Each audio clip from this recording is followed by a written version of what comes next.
In the shadowed corridors of the Medici palace, where whispers carried more weight than proclamations and silence often spoke louder than words, there lived a truth that would reshape the very foundations of human discourse. It was the autumn of 1513, and Niccolò Machiavelli, recently fallen from grace and exiled to his modest estate in Sant'Andrea, had begun to understand something profound about the nature of human conflict that would echo through the centuries. The revelation came not through scholarly debate or philosophical discourse, but through bitter experience. As he sat in his study, candlelight flickering across pages of correspondence with former allies who had abandoned him, Machiavelli realized that every debate he had ever engaged in, every argument he had attempted to win through logic and reason, had ultimately served not his interests, but those of his opponents. The very act of debate, he understood with crystalline clarity, was itself a trap, a beautiful, seductive trap that ensnared the intelligent and elevated the cunning. This understanding would become the foundation of what history would later recognize as one of the most powerful strategic principles ever conceived: the complete avoidance of direct intellectual combat in favor of subtler, more effective methods of influence and control. It was a principle that would be employed by kings and merchants, generals and courtesans, revolutionaries and counter-revolutionaries, all united by the recognition that victory belonged not to those who argued best, but to those who never argued at all. The fundamental flaw of debate. The morning sun cast long shadows across the cobblestones of Florence as Lorenzo de' Medici the Younger made his way through the marketplace, his mind troubled by the previous evening's council meeting. He had spent 3 hours in heated debate with the city's treasurer over the allocation of funds for the upcoming harvest festival, marshalling every argument, citing precedent after precedent, appealing to logic, emotion, and civic duty. By the meeting's end, he had thoroughly demolished every one of the treasurer's objections, leaving the man speechless and the assembled council members nodding in appreciation of Lorenzo's intellectual prowess. Yet when the final vote was called, Lorenzo's proposal failed by a single vote. The treasurer, humiliated and resentful, had spent the interim between debate and decision quietly moving through the council chamber, speaking in hushed tones to individual members, planting seeds of doubt not about the merits of the proposal, but about Lorenzo's character, his motivations, his fitness for leadership. Such arrogance, the treasurer had murmured to the merchant Bartolomeo. To speak to his elders with such condescension, as if wisdom were the province of youth alone. Lorenzo had won the debate decisively, but, in doing so, he had lost everything that mattered. He had created an enemy where none had existed before, demonstrated his intellectual superiority in a way that made others feel diminished, and provided his opposition with the perfect narrative that he was an arrogant young man who cared more about being right than about serving Florence.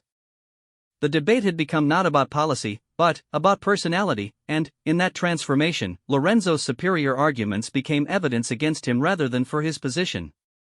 This scene, repeated countless times across history in council chambers and corporate boardrooms, in family kitchens and international summits, reveals the fundamental flaw that renders debate not merely ineffective, but actively counterproductive to those who seek genuine influence and lasting victory. When we engage in direct intellectual combat, we create a framework in which our success depends not merely on the quality of our ideas, but on our ability to simultaneously advance those ideas while managing the complex emotional and psychological reactions they provoke in others. The human mind, despite our pretensions to rationality, does not process arguments in isolation from their source. When we debate, we are not merely presenting information, we are asserting intellectual dominance, challenging existing beliefs, and forcing others to confront the possibility that they have been wrong. This process, regardless of how diplomatically it may be conducted, inevitably creates resistance that has nothing to do with the merits of our position and everything to do with the psychological threat that our correctness represents. Consider the merchant Francesco Pazzi, who in 1478 found himself in increasingly desperate financial straits as the Medici bank's practices began to threaten his family's traditional trading relationships. Francesco possessed detailed knowledge of the Medici's vulnerabilities, their overextension in certain markets, their dependence on political favor, their exposure to currency fluctuations that could be exploited by those with sufficient cunning and capital. He had arguments, backed by irrefutable evidence, that could have convinced any reasonable observer that the Medici Empire was built on foundations far less solid than they appeared. Francesco's error was in believing that presenting these arguments directly would serve his interests. At a gathering of Florence's leading merchants, he rose to speak, meticulously outlining the evidence of Medici vulnerability, demonstrating with charts and calculations how their seemingly unstoppable rise was actually setting the stage for their inevitable fall. His presentation was masterful, his logic unassailable, his evidence overwhelming. When he finished, the room fell silent, and Francesco allowed himself a moment of satisfaction at having so thoroughly educated his audience about the true state of affairs. What Francesco failed to understand was that by defeating the Medici in open debate, he had provided them with something far more valuable than any business intelligence they might have gathered through their own networks: a clear understanding of exactly what he knew, how he thought, and what he was planning. Lorenzo de' Medici the Magnificent, who had listened to Francesco's presentation with apparent interest and good humor, now possessed a complete map of the Pazzi family's strategic thinking. More importantly, Lorenzo understood that Francesco's very willingness to present his case so openly revealed a fundamental misunderstanding of how power actually operated in Florence. A man who truly understood the nature of influence would never have revealed his hand so completely, would never have provided his opponents with such detailed intelligence about his own capabilities and intentions. Francesco's intellectual victory became the foundation of his strategic defeat, as Lorenzo used the knowledge gained from the debate to systematically undermine the Pazzi family's remaining commercial relationships while presenting himself as the reasonable party who had been unfairly attacked by an envious rival. The pattern repeats itself with mechanical precision across every domain of human interaction. In the courts of Renaissance Europe, ambitious young nobles would arrive from the provinces armed with education, logic, and moral certainty, ready to debate the established order into submission. They would present their cases with eloquence and passion, demonstrating the irrationality of existing customs, the injustice of current policies, the superiority of their proposed reforms. And they would discover, to their bewilderment and eventual ruin, that their intellectual victories had transformed them into political pariahs, marked as dangerous radicals who threatened the comfortable assumptions upon which the established order depended. The Duchess Isabella d'Este learned this lesson through painful experience when she attempted to reform the tax system of Mantua through rational argument and public debate. Her proposals were mathematically sound, morally defensible, and would have genuinely improved the lives of her subjects while strengthening the duchy's financial position. She presented her case in the council chamber with characteristic brilliance, dismantling objections with surgical precision and leaving her opponents with no coherent response to her logic. The result was not the implementation of her reforms, but the gradual erosion of her influence as council members began to view her not as a wise ruler, but as a threat to their own positions and privileges. Her intellectual superiority became evidence of her unfitness for leadership in a world where consensus and stability were valued more highly than efficiency and justice. The debate she won became the foundation of the opposition that would eventually force her to abandon her reforms entirely, having achieved nothing except the demonstration that being right was not the same as being effective. This dynamic extends far beyond the political realm into every sphere of human interaction where influence and persuasion matter. In the merchant houses of Venice, young traders would arrive from universities across Europe, armed with new theories of commerce and finance, ready to debate their elders into adopting more sophisticated business practices. They would present compelling cases for double-entry bookkeeping, for diversified investment strategies, for systematic market analysis. And they would discover that their logical superiority earned them not promotion and respect, but suspicion and marginalization from established merchants who perceived their arguments not as helpful suggestions, but as implicit criticisms of traditional methods that had served Venice well for centuries. The fundamental flaw of debate lies not in its ineffectiveness at establishing truth or demonstrating logical superiority, but in its complete disconnect from the actual mechanisms through which human beings make decisions and form alliances. When we debate, we operate under the assumption that people are rational actors who will modify their positions in response to superior evidence and reasoning. This assumption, while flattering to our conception of human nature, bears no resemblance to the reality of how minds actually change and how influence actually spreads. Human beings do not change their fundamental positions because they have been proven wrong in open debate. They change their positions when doing so serves their emotional, social, or material interests, and when the change can be made without acknowledging error or accepting diminished status. The process of being defeated in debate, regardless of how graciously it may be conducted, inevitably involves some degree of public humiliation and intellectual submission that creates lasting resentment rather than genuine conversion.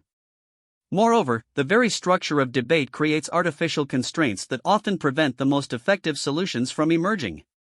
When we frame an interaction as a debate, we force complex, nuanced issues into simplified binary choices, we encourage participants to defend positions rather than explore possibilities, and we create incentives for rhetorical victory rather than practical problem solving. The merchant who debates whether to enter a new market or expand existing operations may discover that the real opportunity lies in a completely different direction that never emerged because the debate structure prevented genuine exploration of alternatives. Perhaps most importantly, debate reveals information asymmetrically, providing our opponents with detailed intelligence about our thinking while requiring us to commit publicly to specific positions that may later prove disadvantageous. The nobleman who debates the merits of a particular military alliance reveals not only his strategic preferences but his underlying values, his sources of information, his decision-making process, and his assessment of various risks and opportunities. His opponent, meanwhile, may choose to listen rather than engage, gathering intelligence while revealing nothing of their own position. This information asymmetry becomes particularly dangerous when we consider that the most sophisticated operators in any domain are precisely those who understand the futility of debate and, therefore, refuse to engage in it. When we debate, we are often debating with people who share our fundamental misconception about how influence works, while the truly powerful observe from the sidelines, gathering intelligence and planning strategies that will render our entire discussion irrelevant.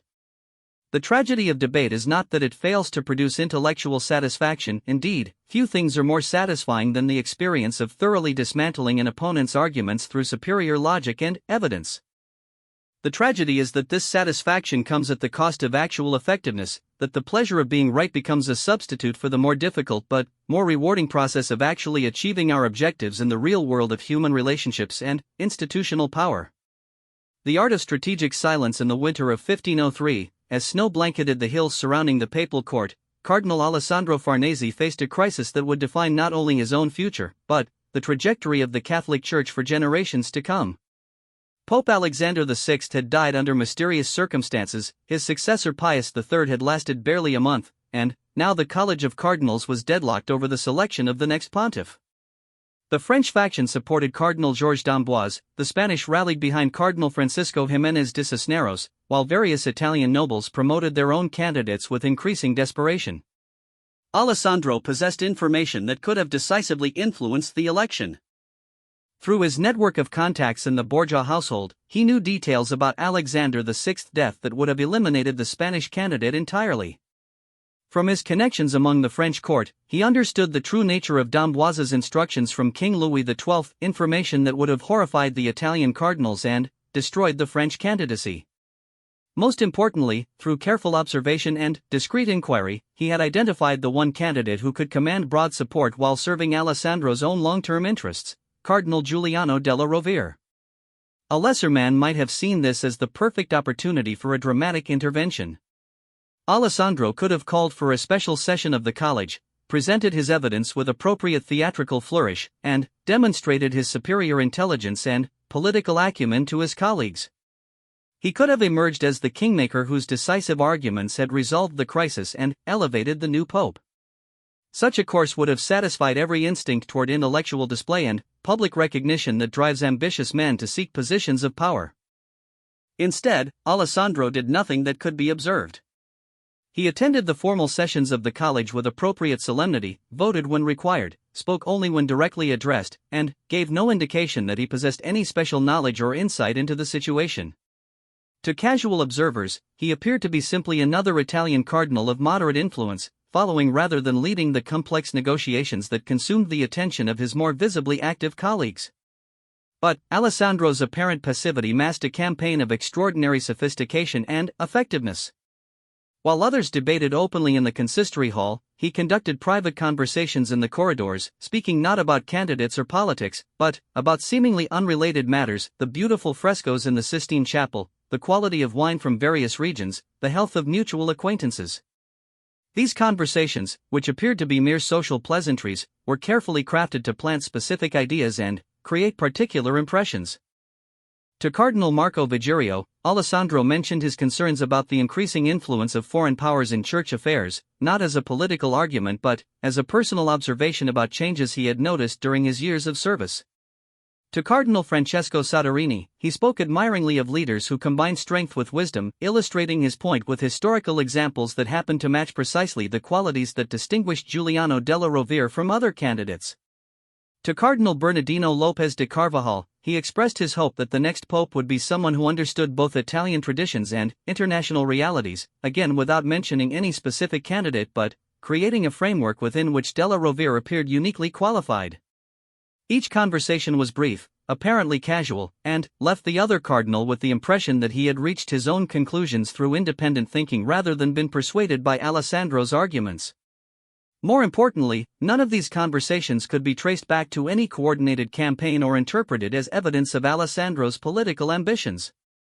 He had managed to influence the thinking of key decision-makers while remaining completely removed from the appearance of political maneuvering. The technique Alessandro employed was what later strategists would recognize as ideological positioning rather than direct persuasion. Instead of arguing that della Rovere was the best candidate, he gradually shifted the criteria by which candidates would be evaluated, making the qualities possessed by della Rovere appear increasingly important while never explicitly connecting those qualities to any specific person. The beauty of this approach was that it worked regardless of whether his targets consciously recognized what was happening. The ideas took root and influenced their thinking at a level that bypassed rational analysis and intellectual resistance.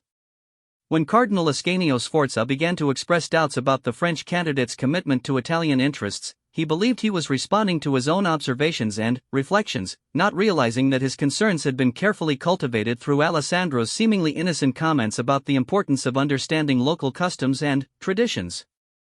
When Cardinal Giovanni de' Medici started to view della Rovere as a candidate who could bridge factional divides, he thought he was demonstrating sophisticated political analysis, unaware that Alessandro had provided the conceptual framework that made this conclusion appear obvious and inevitable. The most elegant aspect of Alessandro's strategy was that it made his targets feel intelligent and insightful rather than manipulated or persuaded. Each cardinal who eventually supported della Rovere believed he had made an independent decision based on careful consideration of complex factors.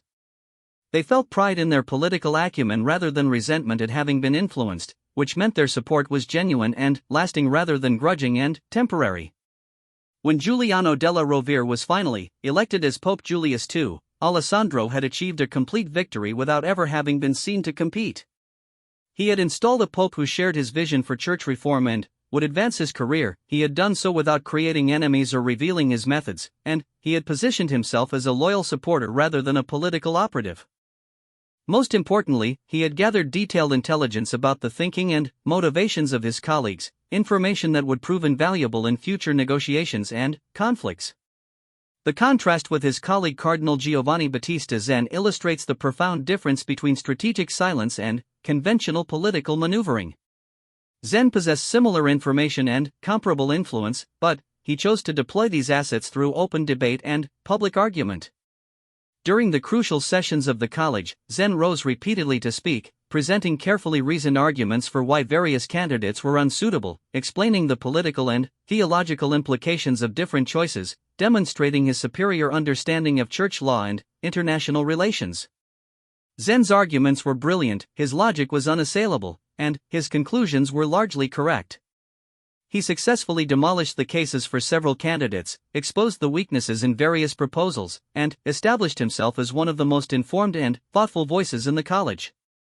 His colleagues listened with respect, acknowledged his expertise, and then proceeded to ignore his recommendations entirely. When Julius II was elected, Zen found himself marginalized despite having been proven right about virtually everything he had predicted during the debates.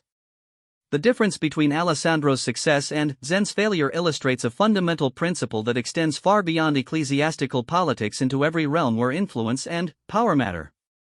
Strategic silence is not simply the absence of speech, but the active cultivation of an environment in which others believe they are thinking and deciding independently while actually operating within frameworks that we have carefully constructed. It requires us to abandon the immediate satisfaction of demonstrating our intellectual superiority in favor of the more substantial rewards of actually achieving our objectives. This principle was understood and employed by the merchant princes of the Italian Renaissance who built commercial empires not through aggressive competition and public displays of business acumen, but through the patient cultivation of relationships and the subtle manipulation of market conditions. Cosimo de' Medici never publicly debated the merits of different banking strategies or tried to convince competitors to adopt his methods. Instead, he created situations in which his competitors would naturally discover the advantages of certain approaches, making them feel clever for identifying opportunities that he had actually engineered for them to find. When Cosimo wanted to establish new trade routes through the German states, he did not attempt to persuade other merchants that these routes would be profitable. Such arguments would have revealed his strategic thinking while creating competition for opportunities he preferred to monopolize. Instead, he began by making small investments in German enterprises that appeared to be unrelated to trade route development. He sponsored artists and scholars who traveled to German courts, not to conduct business but to establish cultural connections that would later prove commercially valuable. He provided loans to German nobles that seemed motivated by diplomatic courtesy rather than commercial calculation. Only after these preliminary investments had created the necessary infrastructure did the advantages of the new trade routes become apparent to other merchants. By then, Cosimo controlled the key relationships and resources necessary to exploit these opportunities, while his competitors were forced to negotiate with him from positions of weakness.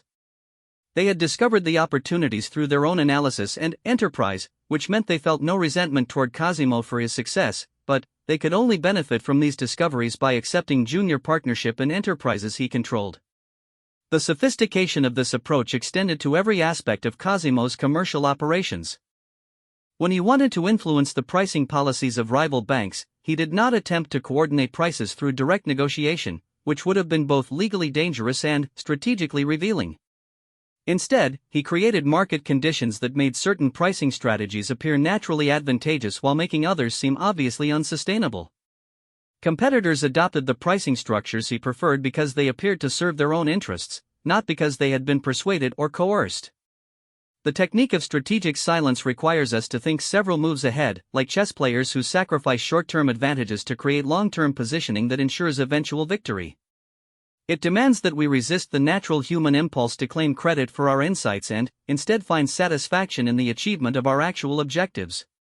Most importantly, it requires us to understand that the most effective forms of influence are those that remain invisible to their targets, leaving them feeling empowered rather than manipulated. In the courts of Renaissance France, this principle was elevated to an art form by figures like Anne de Montmorency, who served as constable under King Francis I. Montmorency understood that his position depended not on demonstrating his superiority to potential rivals, but on ensuring that the king made decisions that served Montmorency's interests while believing those decisions reflected the king's own wisdom and judgment. When Francis was considering various strategies for his campaigns in Italy, Montmorency did not present formal arguments or detailed analyses comparing different approaches. Instead, he created opportunities for the king to encounter information and perspectives that would naturally lead him toward the conclusions that Montmorency preferred.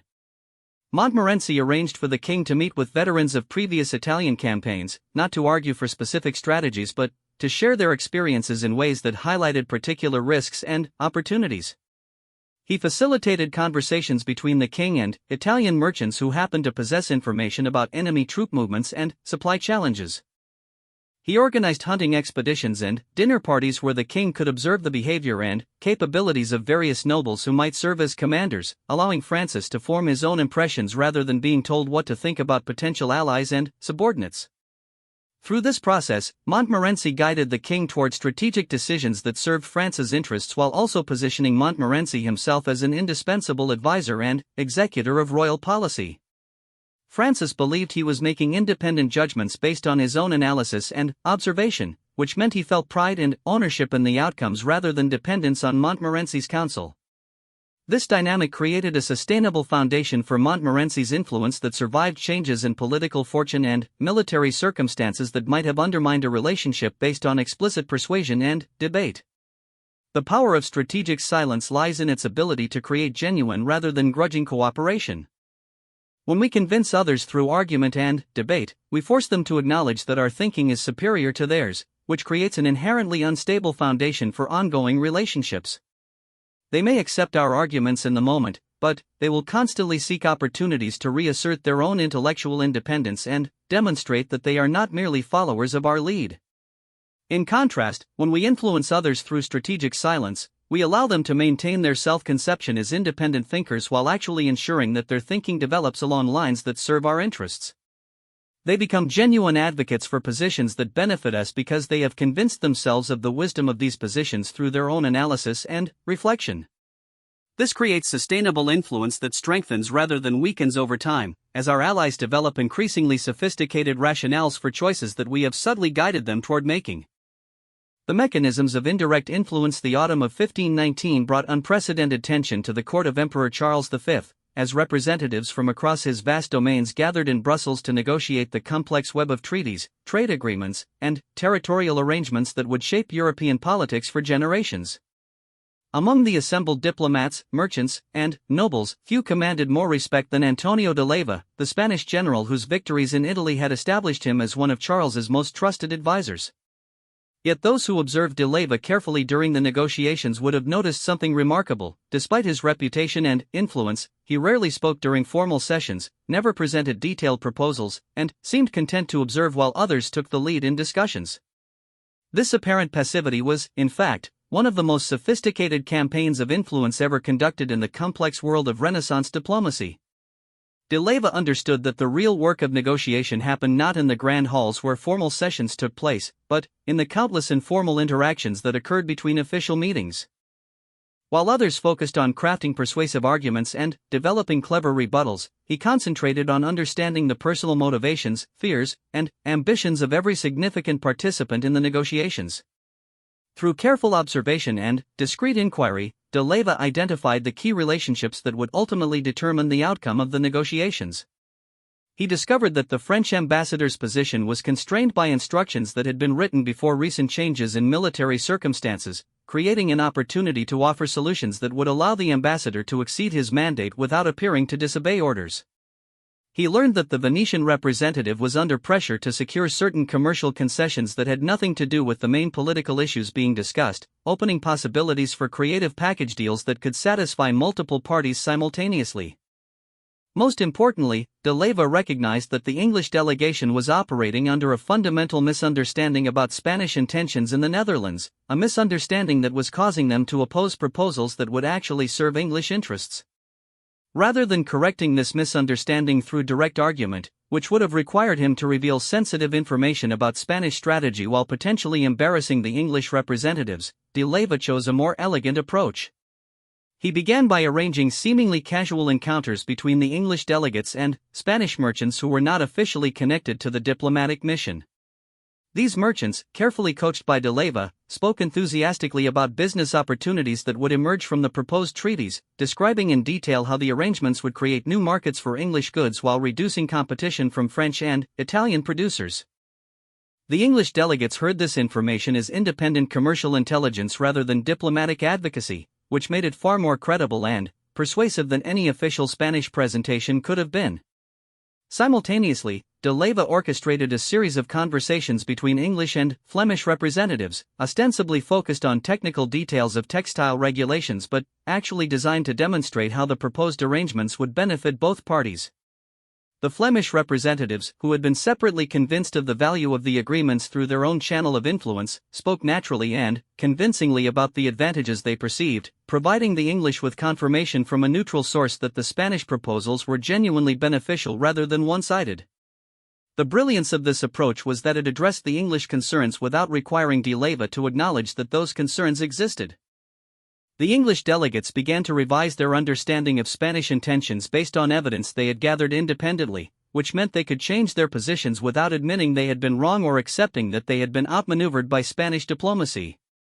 They felt intelligent and well-informed rather than manipulated or deceived, which created genuine enthusiasm for the agreements rather than grudging acceptance.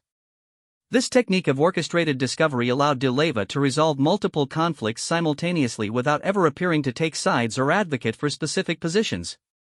When disagreements arose between different delegations, he would arrange for the parties to encounter information or meet individuals who would naturally lead them toward compatible solutions.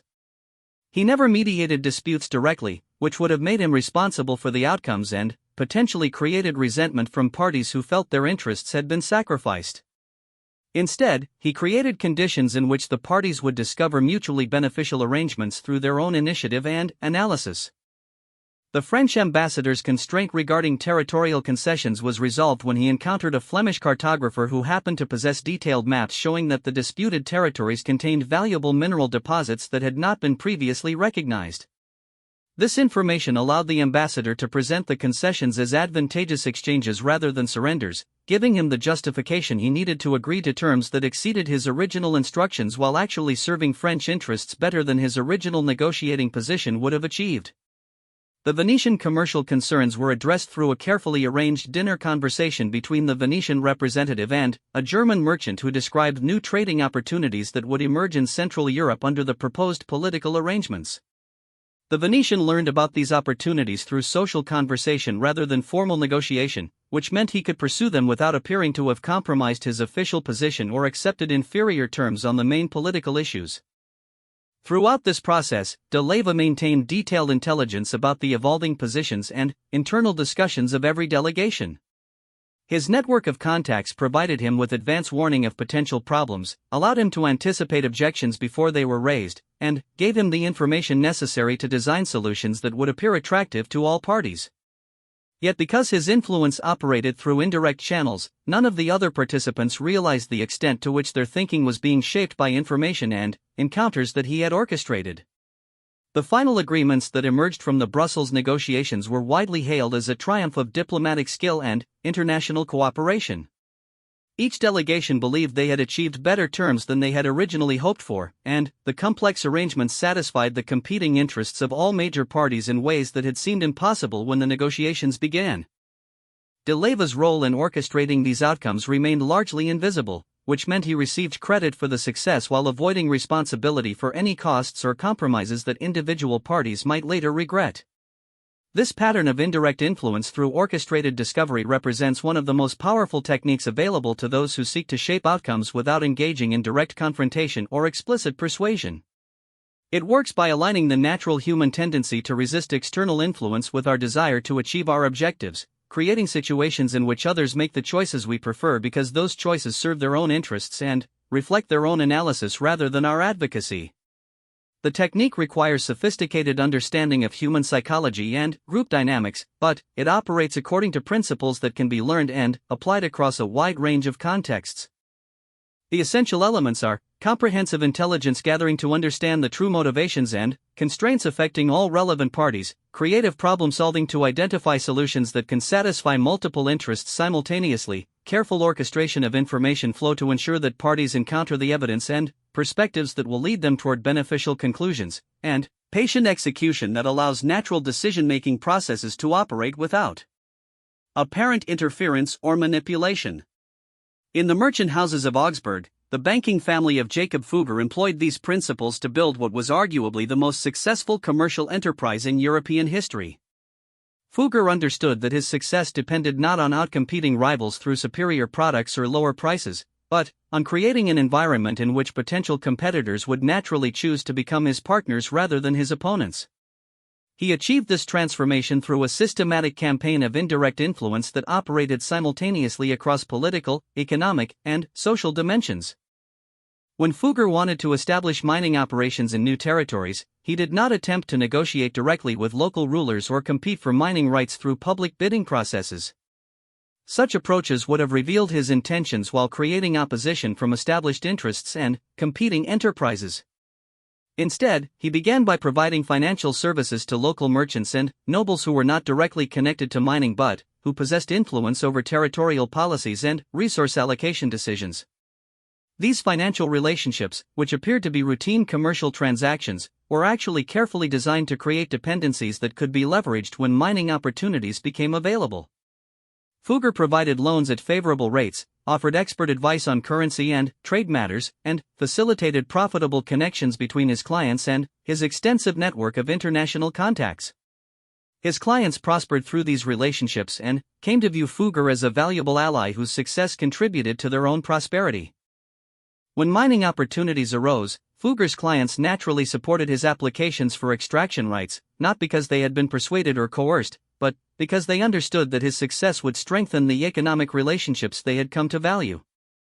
Local rulers granted him favorable terms because they had observed his beneficial impact on their territory's economic development.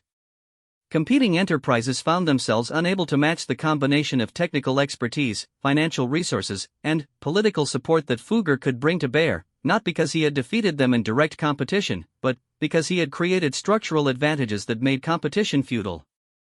The sophistication of Fugger's approach extended to his management of political relationships across the Holy Roman Empire. Rather than attempting to influence imperial policy through direct lobbying or advocacy, he created financial relationships with various princes and nobles that made their economic interests dependent on policies that also served his commercial objectives. When disputes arose over monetary policy, trade regulations, or territorial jurisdiction, Fugger's clients found themselves naturally aligned with his interests because the policies that benefited him also enhanced their own prosperity. This alignment was not the result of explicit coordination or quid pro quo arrangements, but emerged from the structural relationships that Fugger had carefully cultivated over time. His clients supported policies that served his interests because those policies also served their own interests, creating sustainable political influence that did not depend on personal relationships with specific individuals or temporary advantages in particular negotiations. The power of indirect influence lies in its ability to create what systems theorists would later recognize as self-reinforcing feedback loops. When we influence others through orchestrated discovery and aligned incentives, we create conditions in which their success depends on our success, which motivates them to become active advocates for our interests rather than passive recipients of our influence. This dynamic transforms potential opponents into genuine allies who have substantial personal stakes in our continued prosperity and effectiveness.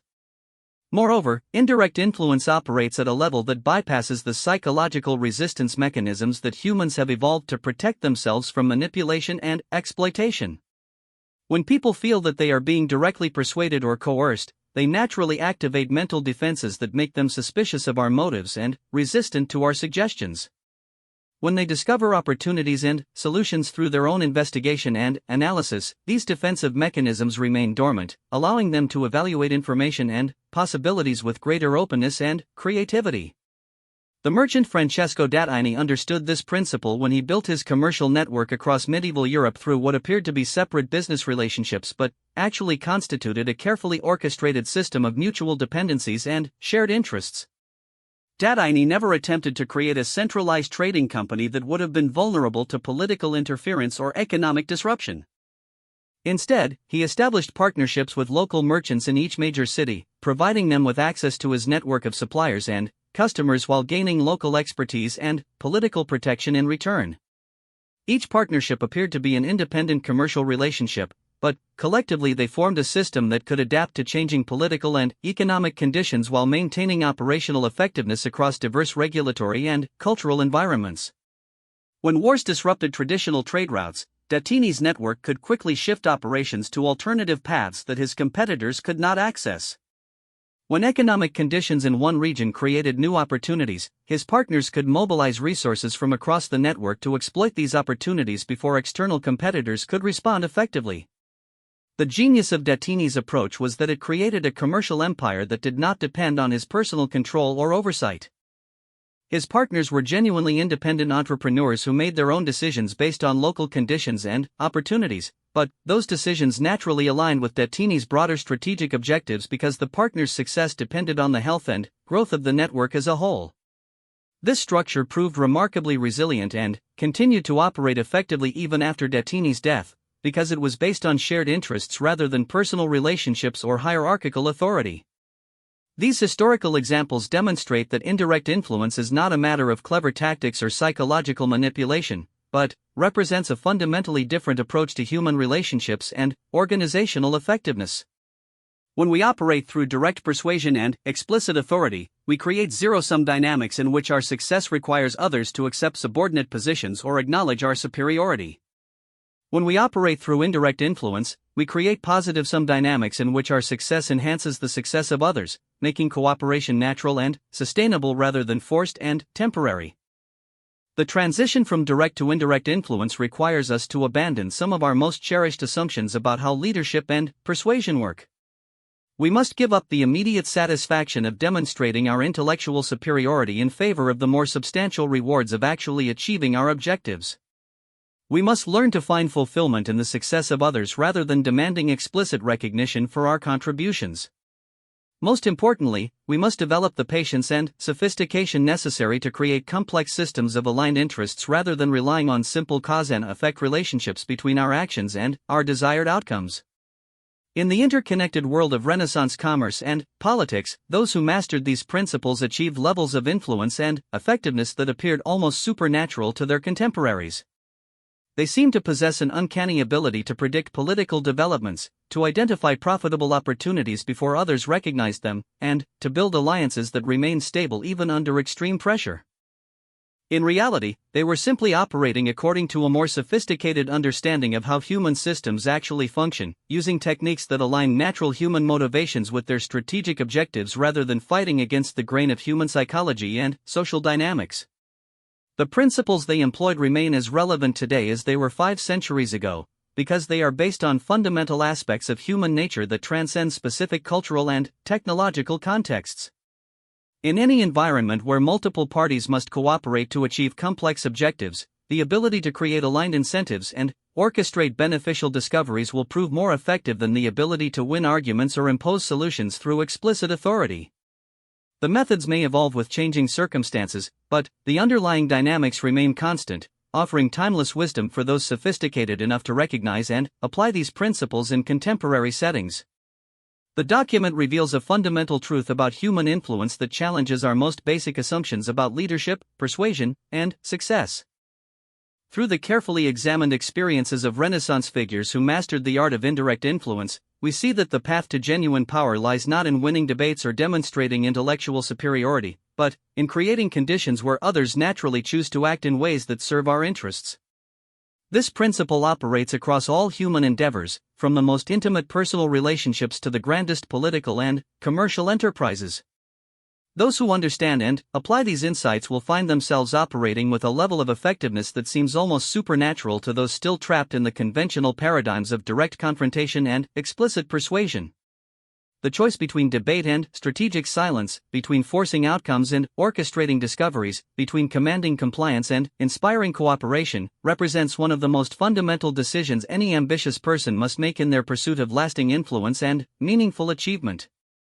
The Machiavellian method reveals that true victory comes not from defeating others, but from making their success dependent on ours, creating sustainable foundations for influence that strengthen rather than weaken over time. In a world where most people still believe that the loudest voice and the strongest argument will prevail, those who master the subtle arts of indirect influence possess advantages that compound over time, leading to outcomes that their more conventional competitors will find both enviable and inexplicable.